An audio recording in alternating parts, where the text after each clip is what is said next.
ഈശോമിശിഹായ്ക്ക് സ്തുതിയായിരിക്കട്ടെ. വിഷയത്തിലേക്ക് കടക്കുന്നതിന് മുമ്പ് ഞാൻ നിങ്ങളോട് ഒരു കുഞ്ഞു ചോദ്യം ചോദിക്കാം. ഉത്തരം പറയാൻ പറ്റുമോ നിങ്ങളൊന്ന് നോക്ക്. അതായത് ഒരിടത്തൊരിടത്ത് കോളേജിൽ ഒരുമിച്ച് പഠിച്ചിരുന്ന രണ്ട് തിക്ക് ഫ്രണ്ട്സ് ഉണ്ടായിരുന്നു. ഇത് ഈ കഥയിലെ കഥയും കഥാപാത്രങ്ങളും എല്ലാം തികച്ചും സാങ്കല്പികം മാത്രമാണ്. അത് ആദ്യമേ ഒന്ന് പറഞ്ഞു വയ്ക്കുകയാണ്. ആ തിക്ക് ഫ്രണ്ട്സിൻ്റെ പേര്, ഒരാളുടെ പേര് എബിനെന്നും മറ്റേ പേര് ആൽബിനെന്നായിരുന്നു. ഇവർ രണ്ടുപേരും ഒരുമിച്ച് യാത്ര ചെയ്തും ഒരുമിച്ച് പഠിച്ചും ഒരുമിച്ച് ഭക്ഷണം കഴിച്ചും കളിച്ചും അങ്ങനെ എല്ലാ സമയവും ഒരുമിച്ച് വലിയൊരു സ്നേഹത്തിൽ ഒരു കൂട്ടായ്മയിലാണ് ഇവർ രണ്ടുപേരും പോയിരുന്നത്. ഇവരെ വേർപിരിക്കാൻ ആർക്കും തന്നെ സാധിക്കുമായിരുന്നില്ല. മാത്രമല്ല ഇവരെ തുടർന്ന് ഫൈനൽ സെമസ്റ്റർ എക്സാം നടക്കുന്ന ഒരു സമയം വന്നു. അതിൻ്റെ ആ ഫൈനൽ സെമ്മിൻ്റെ അവസാനത്തെ എക്സാം നടക്കുകയാണ്. അപ്പോൾ ആ ടൈമിൽ ശരിക്കും പറഞ്ഞു കഴിഞ്ഞാൽ ഇവർ ക്രൈസ്തവ വിശ്വാസമുള്ളവരാണ്. മാത്രമല്ല രണ്ടുപേരും നന്നായിട്ട് തന്നെ പഠിക്കും. പക്ഷേ രണ്ടാളുടെ മെത്തഡോളജീസും വ്യത്യാസമുണ്ട്. മറ്റേ ആൾ പഠിക്കുന്നത് പോലെ ആൾ പഠിക്കുക. അപ്പോൾ രണ്ടാൾ രണ്ട് വിധത്തിലാണ് പഠിക്കുക. പക്ഷേ രണ്ടുപേരും നന്നായി പഠിക്കുന്നവരാണ്. അപ്പോൾ ഈ ഫൈനൽ സെമ്മിന് നിർഭാഗ്യവശാൽ എന്ന് വേണമെങ്കിൽ പറയാം, ഇവർ രണ്ടുപേരും അടുപ്പിച്ചാണ് ഇരുന്നിരുന്നത്. അപ്പോൾ ശരിക്കും എബിന് ഈ എക്സാം നല്ല ഒരു ഈസി എക്സാം ആയിരുന്നു. എബിന് പഠിച്ച രീതിക്ക് അനുസരിച്ചായിരുന്നു ക്വസ്റ്റ്യൻസ് വന്നിരുന്നത്. പക്ഷേ ആൽബിന് ഈ ഒരു എക്സാം കുറച്ച് ബുദ്ധിമുട്ടായെന്ന് മാത്രമല്ല, ആ എക്സാം ജയിക്കാൻ മാത്രമുള്ളത് ആൽബിൻ്റെ കയ്യിൽ ആൽബിൻ പഠിച്ചത് പ്രകാരം ഇല്ലായിരുന്നു. അപ്പോൾ ശരിക്കും ആൽബിൻ ആദ്യം പ്രാർത്ഥിച്ചു നോക്കി, പിന്നെ കിട്ടണില്ല എന്ന് മനസ്സിലായി. പിന്നെ ഒരുപാട് പരിശ്രമിച്ചു. പക്ഷേ അപ്പോഴൊന്നും ആ എക്സാം ജയിക്കാൻ മാത്രമുള്ള മാർക്ക് സ്കോർ ചെയ്യാനായിട്ട് ആൽബിന് പറ്റില്ല. അപ്പോൾ പിന്നീട് ആൽബിൻ എബിൻ അടുത്തുണ്ടല്ലോ, അപ്പോൾ എന്തെങ്കിലും ചെയ്യാമെന്ന് വിചാരിച്ചിട്ട് എബിനെ ഒന്ന് വിളിച്ചിട്ട് ഒന്ന് കാണിച്ചു തരുമെന്ന് കരഞ്ഞിട്ട് ചോദിക്കാൻ തുടങ്ങി. അതായത് തീരെ പറ്റണില്ല. അതായത് എബിൻ കാണിച്ചു തരാതെയല്ല, പക്ഷേ ഉള്ളിൽ ആ വിഷമം കൊണ്ട് കരഞ്ഞ് അങ്ങോട്ട് ചോദിക്കാനായിട്ട് തുടങ്ങി. നിങ്ങളാണെങ്കിൽ നിങ്ങൾ അത്രയും സ്നേഹിക്കുന്ന ഒരാളാണ്, അതായത് നിങ്ങളുടെ എപ്പോഴും കൂടെ വ്യാപരിക്കുന്ന ഒരാളാണ്. മാതാപിതാക്കന്മാരെക്കാൾ ഇവർ രണ്ടുപേരും പരസ്പരം നല്ലപോലെ സ്നേഹിക്കുന്നുണ്ട്, നല്ല തിക്ക് ഫ്രണ്ട്സാണ്. അപ്പോൾ നിങ്ങളാണെങ്കിൽ നിങ്ങൾ ആ ഒരു കൂട്ടുകാരൻ അല്ലെങ്കിൽ ആ ഒരു കൂട്ടുകാരത്തിക്ക് കാണിച്ചു കൊടുക്കുമോ? അപ്പോൾ ഇവിടെ ശരിക്കും എബിൻ കാണിച്ചു കൊടുക്കുന്നുണ്ട്. അപ്പോൾ ചോദ്യം ഇതാണ്, അതായത് എബിൻ അങ്ങനെ കാണിച്ചു കൊടുക്കാനുള്ള കാരണങ്ങൾ എന്തായിരിക്കാം? ഒന്ന്, ഈശോയോടുള്ള സ്നേഹം കൊണ്ട്. രണ്ട്, ഈശോയോടുള്ള സ്നേഹത്തെ പ്രതി ആൽബിനെ സ്നേഹിക്കുന്നത് കൊണ്ട്. മൂന്ന്, ആൽബിനെ എല്ലാറ്റിനുപരിയായിട്ട് സ്നേഹിക്കുന്നത് കൊണ്ട്. നാല്, തന്നെ ഏറ്റവും കൂടുതൽ സ്നേഹിക്കുന്നത് കൊണ്ട്. എന്തായിരിക്കും അതിൻ്റെ ഉത്തരം? നിങ്ങളൊന്ന് മനസ്സിൽ വെച്ചാൽ മതി. നമുക്ക് അവസാനം ഡിസ്കസ് ചെയ്യാം. ഇനി നമ്മുടെ വിഷയം ഇതാണ്, സുപ്രധാന കൽപ്പനകൾ ഏതാണ് എന്നുള്ളതാണ്. അതായത് സദുക്കായരെ വാക്കുമുട്ടിച്ചു എന്ന് കേട്ട ഫരിസേയർ ഈശോയുടെ അടുക്കലെത്തി. അതിലൊരു ഫരിസേയ പ്രമുഖനായിട്ടുള്ള പണ്ഡിതനായിട്ടുള്ള ഒരാൾ ഈശോയുടെ അടുത്ത് ഈശോയെ വാക്കിൽ കൊടുക്കാൻ തന്നെയായിട്ട് വേറൊരു ചോദ്യം ചോദിച്ചിടുകയാണ്. ആ ചോദ്യം ഇങ്ങനെയാണ്, അതായത് ഗുരു, നിയമത്തിലെ അതിപ്രധാനമായ കൽപ്പന ഏതാണെന്നാണ് ചോദിക്കുന്നത്. അപ്പോൾ ഇവിടെ ശരിക്കും പറഞ്ഞു കഴിഞ്ഞാൽ ഫരിസേയൻ ചോദിക്കുന്നത് ഒറ്റ ചോദ്യമേ ഉള്ളൂ, അതിപ്രധാനമായ കൽപ്പന ഏതാണെന്നാണ് ചോദിക്കുന്നത്. പക്ഷേ ഈശോ ശരിക്കും പറഞ്ഞാൽ പരീക്ഷിക്കാൻ ചോദിച്ചതാണ് എന്ന് അറിഞ്ഞിട്ടും ആ മനുഷ്യനോടുള്ള സ്നേഹത്തെ പ്രതി ശരിക്കും ഉത്തരം കൊടുക്കുന്നുണ്ട്, കറക്റ്റായിട്ടുള്ള ഉത്തരം കൊടുക്കുന്നുണ്ട്. ചോദിച്ചത് കൽപ്പന ഏതാണെന്നാണെങ്കിലും ഈശോ ഉത്തരം കൊടുക്കുന്നത് കൽപ്പനകൾ ഏതാണെന്നാണ്. കാരണം നമുക്ക് നോക്കാം. അതായത് ഈശോ കൊടുക്കുന്ന ഉത്തരം മത്തായി സുവിശേഷം 22 അധ്യായം 37, 38, 39 തിരുവചനങ്ങളാണ്. അവൻ പറഞ്ഞു, നീ നിന്റെ ദൈവമായ കർത്താവിനെ പൂർണ്ണ ഹൃദയത്തോടും പൂർണ്ണ ആത്മാവോടും പൂർണ്ണ മനസ്സോടും കൂടി സ്നേഹിക്കുക. ഒന്ന്, ഇതാണ് പ്രഥമവുമായ കൽപ്പന. രണ്ടാമത്തെ കൽപ്പന പറയാണ്, രണ്ടാമത്തെ കൽപ്പനയും ഇതിന് തുല്യം തന്നെ, അതായത് നിന്നെപ്പോലെ നിന്റെ അയൽക്കാരനെയും സ്നേഹിക്കുക. അപ്പോൾ ഇനി എങ്ങനെ ഈശോയെ സ്നേഹിക്കാം, എങ്ങനെ മറ്റുള്ളവരെ സ്നേഹിക്കാം എന്നുള്ളത് ഡീറ്റെയിൽഡ് ആയിട്ട് നമ്മൾ പഠിക്കാൻ പോവുകയാണ്. ഇത് നമുക്ക് ഡീറ്റെയിൽഡ് ആയിട്ട് പഠിക്കാമെന്ന് ഞാനൊരു 2 വർഷം മുമ്പ് നിങ്ങളുടെ അടുത്ത് പറഞ്ഞിട്ടുണ്ടായിരുന്നു. നിങ്ങളൊരു പക്ഷേ ഓർക്കുന്നുണ്ടാവാം. അപ്പോൾ ശരിക്കും പറഞ്ഞു കഴിഞ്ഞാൽ ഈ ഈശോ ഒരു കൽപ്പനയാണ് ഫരിസേയൻ ചോദിച്ചതെങ്കിലും 2 കൽപ്പനകളാണ് ഈശോ അതിപ്രധാനമായത് പറഞ്ഞത്. കാരണം ഈശോയെ സ്നേഹിക്കുക എന്ന ഒരൊറ്റ കൽപ്പനയ്ക്ക് അതിനാൽ തന്നെ ഒരു എക്സിസ്റ്റൻസ് ഇല്ല. കാരണം ആ കൽപ്പന ശരിക്കും പറഞ്ഞു കഴിഞ്ഞാൽ പൂർണ്ണമാകുന്നത് മറ്റുള്ളവരെ സ്നേഹിക്കുക കൂടി ചെയ്യുമ്പോഴാണ്. അപ്പോൾ ഈ 2 കൽപ്പനകളും ശരിക്കും പറഞ്ഞു കഴിഞ്ഞാൽ ഇൻ്റർ റിലേറ്റഡ് ആണ്. ഇനി ഈശോയെ സ്നേഹിക്കുക എന്ന് വെച്ച് കഴിഞ്ഞാൽ സിമ്പിളാണ്. അതായത് എല്ലാറ്റിനുപരിയായി ഈശോയിൽ ആശ്രയിക്കുക, നല്ലപോലെ പ്രാർത്ഥിക്കുക, അതുപോലെ തന്നെ അനുദിന വിശുദ്ധ കുർബാനയിൽ പങ്കെടുക്കുക. ഒരു പക്ഷേ എക്സെപ്ഷനലി പലർക്കും അനുദിന വിശുദ്ധ കുർബാനയിൽ പങ്കെടുക്കാനുള്ള സാഹചര്യം തീരെ പറ്റാത്തവരുണ്ടാവും. ഉറങ്ങി എണീക്കാൻ ലേറ്റായിട്ടും അല്ലെങ്കിൽ മനഃപൂർവ്വം സമയം ഉണ്ടായിട്ടും ഒന്ന് ടൈറ്റ് ഷെഡ്യൂളിലേക്ക് പോകുമ്പോൾ ഒരു അസ്വസ്ഥത ഉണ്ടായിട്ടൊക്കെ കുർബാന ഉപേക്ഷിക്കുന്നവരെ പറ്റിയല്ല ഞാൻ പറയുന്നത്. അല്ലാതെ തന്നെ ഒട്ടും പറ്റാത്തവരുണ്ടാവും. ഞായറാഴ്ചകൾ മസ്റ്റായിട്ടും പോകണം. അല്ലെങ്കിൽ ഡെയിലി തന്നെ കുർബാനയ്ക്ക് നമ്മൾ പോയി ഈശോയായിട്ടുള്ള ഒരു ബന്ധത്തിലും ഈശോയുടെ തിരുശരീരത്വങ്ങൾ സ്വീകരിച്ചുകൊണ്ടും ആ ഒരു കമ്മ്യൂണിയനിലായിക്കൊണ്ട് പോകുമ്പോൾ അതിന് വേറൊരു ലെവലാണ് കൃപയ്ക്ക്. നമ്മൾ ചെയ്യുന്ന കാര്യങ്ങൾക്കാണെങ്കിലും അതുപോലെ തന്നെ നമ്മൾ വ്യാപരിക്കുന്ന മേഖലകളിലാണെങ്കിലും എല്ലാം കുർബാന മാത്രമല്ല, നല്ലപോലെ ഈശോയുടെ അടുത്ത് പ്രാർത്ഥിക്കണം, വ്യക്തിപരമായി പ്രാർത്ഥിക്കണം. കമ്മ്യൂണിറ്റിയിലായിരിക്കുന്നവർ, ഇപ്പോൾ കുടുംബത്തിലായിരിക്കുന്നവരെ സംബന്ധിച്ചിടത്തോളം വ്യക്തിപരമായ പ്രാർത്ഥനയും അതുപോലെ തന്നെ കുടുംബ പ്രാർത്ഥനയും വളരെയേറെ ഇമ്പോർട്ടൻ്റ് ആണ്. ഇപ്പോൾ സമർപ്പിത ജീവിതത്തിലായിരിക്കുന്നവർ, ഇപ്പോൾ വൈദികരെ, സിസ്റ്റേഴ്സിനെല്ലാം സംബന്ധിച്ച് വ്യക്തിപരമായ പ്രാർത്ഥനയോടൊപ്പം കമ്മ്യൂണിറ്റി പ്രയറുകളും അതുപോലെ തന്നെ ഇമ്പോർട്ടൻസ് ആണ്. ഇതിലൂടെയെല്ലാം നമ്മൾ ഈശോയെ സ്നേഹിക്കുകയാണ്, ഈശോയിൽ ആശ്രയിക്കുകയാണ്. എല്ലാറ്റിനുപരിയായിട്ട് നമ്മുടെ ശരണവും പ്രത്യാശയും അതുപോലെ തന്നെ നമ്മുടെ എല്ലാം ഈശോയാണെന്ന് നമ്മൾ എല്ലാ തരത്തിലും ആത്മാവ് കൊണ്ടും ശരീരം കൊണ്ടും മനസ്സുകൊണ്ടും ഹൃദയം കൊണ്ടും എല്ലാം ഈശോയോട് പറയുകയാണ്, നമ്മൾ ചെയ്ത് കാണിച്ചു കൊടുക്കുക കൂടിയാണ്. കാരണം 1 യോഹന്നാൻ 4:19 ഇപ്രകാരം വചനം പറയുന്നു, അതിനാൽ ആദ്യം അവിടുന്ന് നമ്മെ സ്നേഹിച്ചു, അതുകൊണ്ട് നാമും അവിടുത്തെ സ്നേഹിക്കുന്നു. ആദ്യം നമ്മെ സ്നേഹിച്ചത് ഈശോയാണ്. മാതാവിൻ്റെ ഉദരത്തിൽ നമുക്ക് രൂപം നൽകുന്നതിന് മുൻപേ നമ്മെ അറിഞ്ഞത്, നമ്മെ വിശുദ്ധീകരിച്ചത്, നമ്മളെ സ്നേഹിച്ചത്, നമ്മളെ പരിപാലിച്ചത് എല്ലാം നമ്മുടെ മാതാപിതാക്കന്മാരോ സഹോദരങ്ങളോ കൂട്ടുകാരോ ഇപ്പോൾ കാണുന്നവരൊന്നുമല്ല, എല്ലാറ്റിനുപരിയായിട്ട് ഈശോയാണ്. അതുകൊണ്ട് തന്നെ നമ്മൾ എല്ലാറ്റിനുപരിയായി സ്നേഹിക്കേണ്ടതും എപ്പോഴും സ്നേഹിക്കേണ്ടതും 1-ാം സ്ഥാനം കൊടുത്ത് സ്നേഹിക്കേണ്ടതും ഈശോയാണ്. ഈശോയ്ക്ക് കൊടുക്കുന്ന ആ ഒരു സ്ഥാനം ഹൃദയത്തിൽ വേറൊരാൾക്കും കൊടുക്കരുത്, കൊടുക്കാൻ പാടില്ല. അത് അതിനാൽ തന്നെ തിന്മയായിട്ട് മാറും. അപ്പോൾ അതുകൊണ്ട് എല്ലാറ്റിനുപരിയായിട്ട് ഈശോയെ സ്നേഹിക്കാൻ, ഓരോ കാര്യങ്ങൾ ഈശോയോട് ചോദിച്ച് ഈശോയെ അങ്ങ് ആഗ്രഹിക്കുന്നതാണോ ഇതെന്ന് ചോദിച്ചുകൊണ്ട് ജീവിതത്തിൽ ഓരോ കുഞ്ഞു കാര്യങ്ങൾ പോലും ചെയ്യുവാനും എപ്പോഴും ഈശോയിൽ ആശ്രയിച്ചുകൊണ്ട് മുന്നോട്ട് പോകുവാനും പ്രാർത്ഥനയിലുള്ളൊരു സ്ഥിരത. ഇപ്പോൾ എല്ലാ ദിവസവും ഞാൻ ഇടയ്ക്ക് മുമ്പ് പറഞ്ഞിട്ടുണ്ട്, ഓരോ പ്രാർത്ഥനകൾ ചെയ്യുന്നവർ ഇപ്പോൾ എല്ലാ ദിവസവും ഇത്ര കൊന്ത ചൊല്ലി പ്രാർത്ഥിക്കാൻ പറ്റുന്നവരുണ്ടാവും, അല്ലെങ്കിൽ ഇത്ര മാത്രം വചനങ്ങൾ പഠിക്കാൻ, ബൈബിൾ വായിക്കാൻ, എല്ലാ ദിവസവും മുടങ്ങാതെ വിശുദ്ധ കുർബാനയ്ക്ക് പോകാൻ, അല്ലെങ്കിൽ വ്യക്തിപരമായ ചില ഭക്ത്യാഭ്യാസങ്ങൾ ഇപ്പോൾ ഉപവസിക്കുന്നതെല്ലാം ആവാം നടത്താൻ പറ്റുന്നവരുണ്ടാവും. അത് ആ സ്ഥിരതയോടുകൂടി മുന്നോട്ട് പോകുവാനുള്ള ഒരു കൃപ ഈശോ തരുന്നതാണ്. അതല്ല ഈ ദൈവസ്നേഹത്തിൽ നിന്ന് വരുന്നതാണ്. അതല്ല ഈശോയ്ക്ക് നമ്മൾ 1-ാം സ്ഥാനം കൊടുക്കുന്നതിൻ്റെ ഒരു ഭാഗം കൂടിയാണ്. അതല്ല ഈശോ കാണുന്നുണ്ട്, പരിഗണിക്കുന്നുണ്ട്.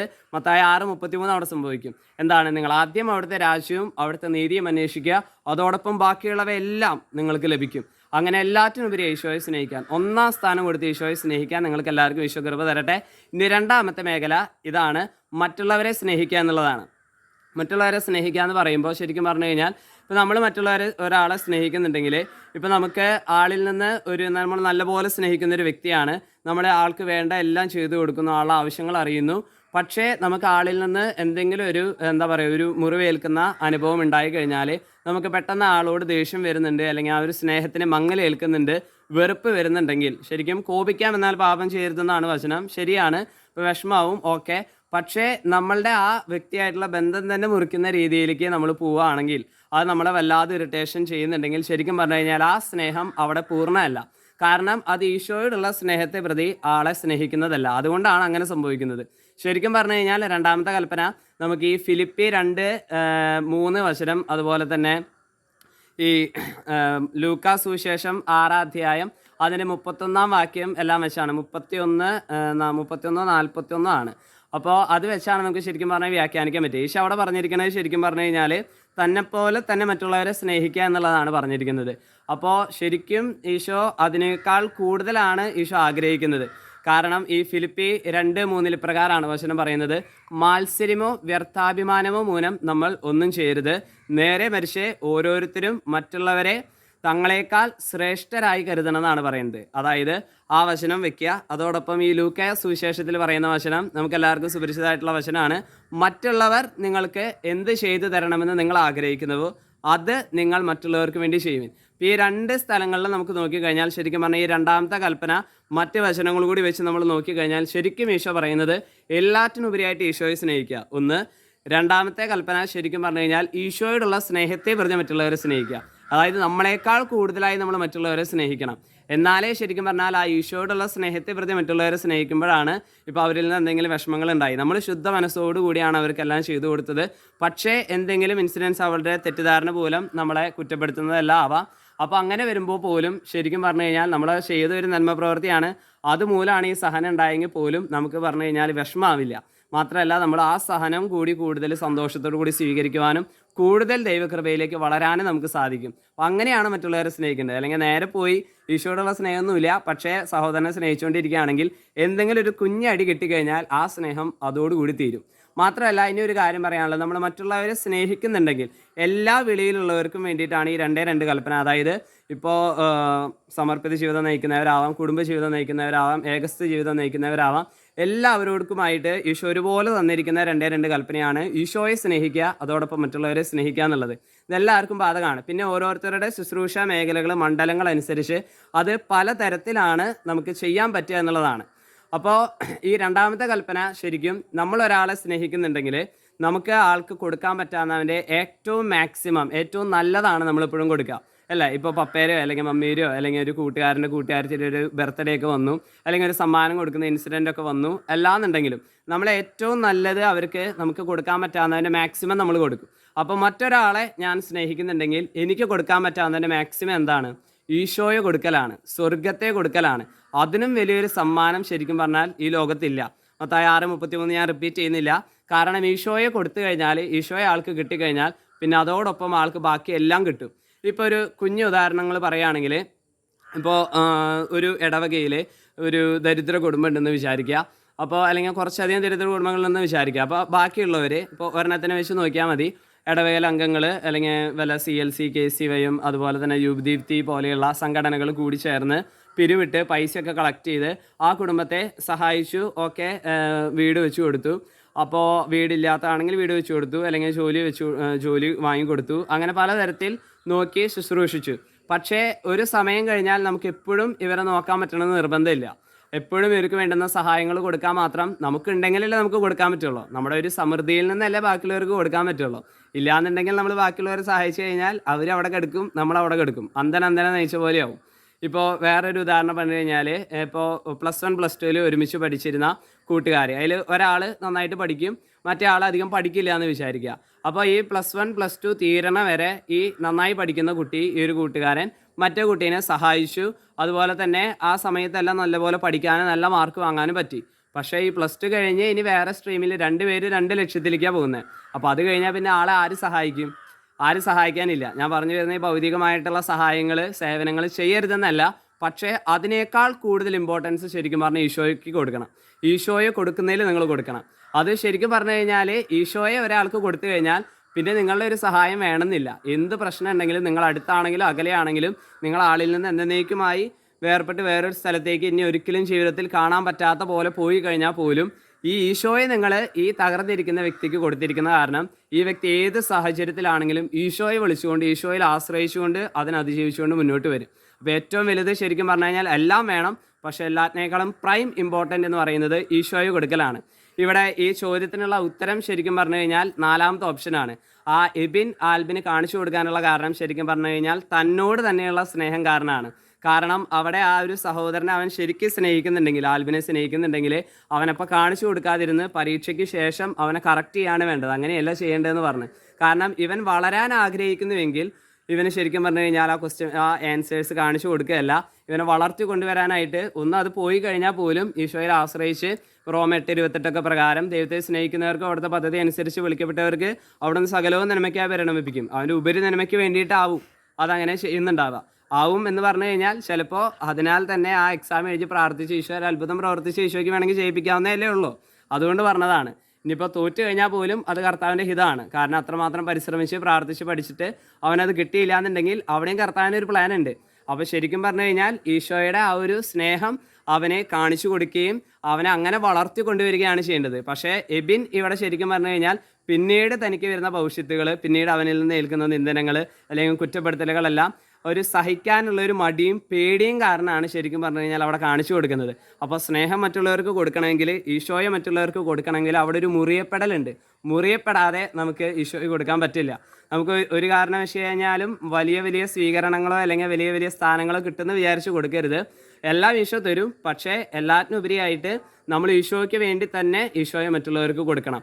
അതാണ് ശരിക്കും പറഞ്ഞു കഴിഞ്ഞാൽ ആ ഒരു മുറിയപ്പെടലെ നമുക്ക് പിതാവായ ദൈവത്തിൽ കാണാൻ സാധിക്കും.